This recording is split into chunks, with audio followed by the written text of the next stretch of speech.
there was a time in which Disney was telling stories that were extremely nuanced and extremely important.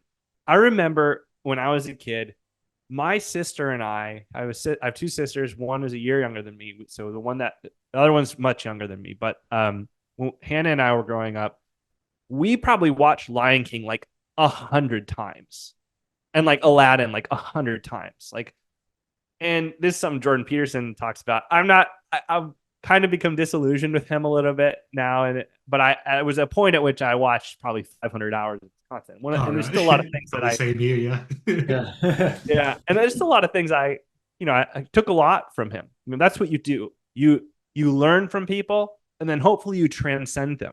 You know, but like one of the things he talked about is just how chock full of information those stories are, and it's interesting because most of the really good ones, um, that Disney told were much older. The Brothers Grimm book of fairy tales, which includes things like Hansel and Gretel and I think like Sleeping Beauty. Those we don't even know how old those are. Like they could be really old. I mean, there's oral traditions that trace back 10,000 years. So, so there was a time when Disney was telling stories that were deeply meaningful and old, and they were art. They truly were art. I mean, anyone with any sense of beauty and artistic sense can look at those old animated films and just be like, they're amazing. And it's like every time a new one comes out, it just feels like a cheap, all the recreations they've done just fall flat. And then like even their animated stuff, it's like chock full of, it's not art anymore. It's propaganda. Now, Disney's been a propagandist even when they were telling genuine stories. I remember when I was a kid, when I was really young, my grandmother had like tape recordings of these old Disney characters where it was like war propaganda. It was like this really dark, like movie kind of thing. So they've always been propagandists, but they were telling stories that were deeply meaningful and nuanced, and carried a lot of information. And they just, it's now it's like I looked at Frozen. It's probably I would say what like their most popular animated film in the last 10 years. I would have to think Frozen is. I mean, every little girl is like singing Frozen. So it's like I sat there and I thought about it. I'm like, because I've seen it, and I was like, is this art? Like, is this good? And I'm like, it's still propaganda. Like maybe they touched on something. Maybe there's just enough substance there for it to be meaningful for kids where they're pulling stuff out of it. But like, it's kind of feminist propaganda. Like the main character is a cold person, right? Like when I think about like what a feminist is, it's like they're cold. They're not nurturing and loving. So yeah, I mean, that all goes to, again, I don't even know how deep and dark it gets with Disney. There's a lot of stuff with like this old world structure that gets into the underground, quite literally like the underground. And I don't know if you guys have heard, but like Disneyland is like most of it's underground, right? So I don't know, like how, again, how deep the rabbit hole goes with them. But like, I think, again, they're probably cabal. There's Kabbalistic influence there in Disney. It's evil. Um, but yeah, like, sorry, this is like kind of shifting, but the underworld is, I kept mentioning like the cabal, and there's like another term is called interior government. And interior quite literally means inside.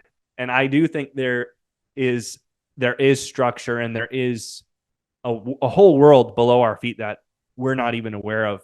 And that's where like I start getting into more stuff like the toroidal earth, which would basically be like, um, you know, the poles have sort of like a hole almost in them, like, the vortex, the top or bottom view of a toroid.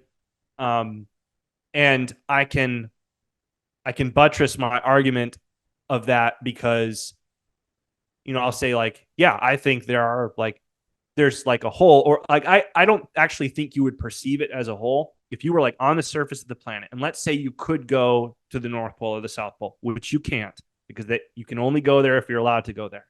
I think if you went there, I think it would just look flat. I think it would just look like you just keep sailing, and it would just.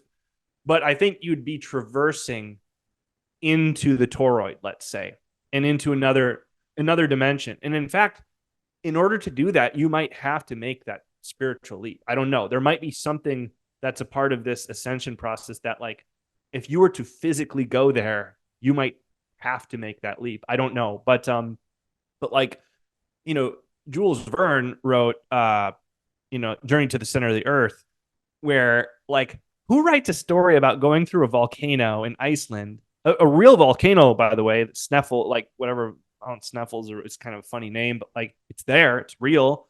Like, who writes a story about that? It's so detailed. Like, most of it's kind of boring.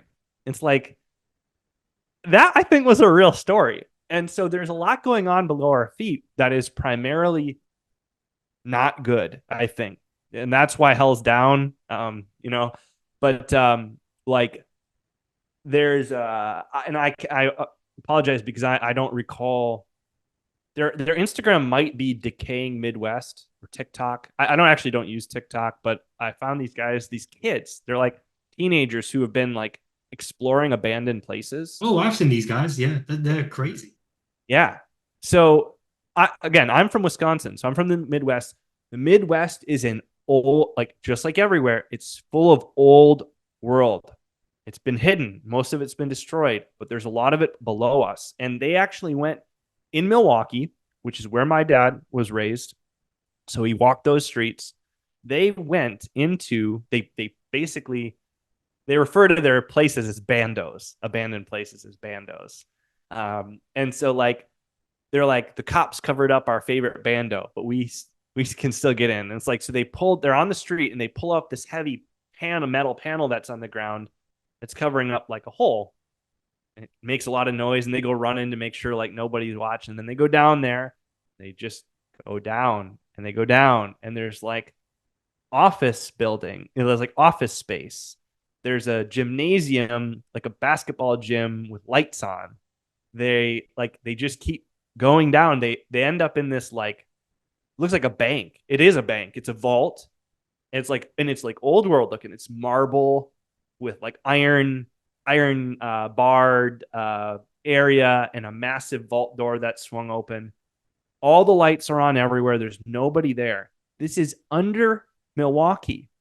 There's no reason for any of that to be there. And there's no explanation for it either. And it's like, that is a world that we don't realize is there. And it seems to be abandoned, which makes me wonder. It's like, okay, it clearly wasn't abandoned. There were clearly people there at one point. Did they get the heck out of there?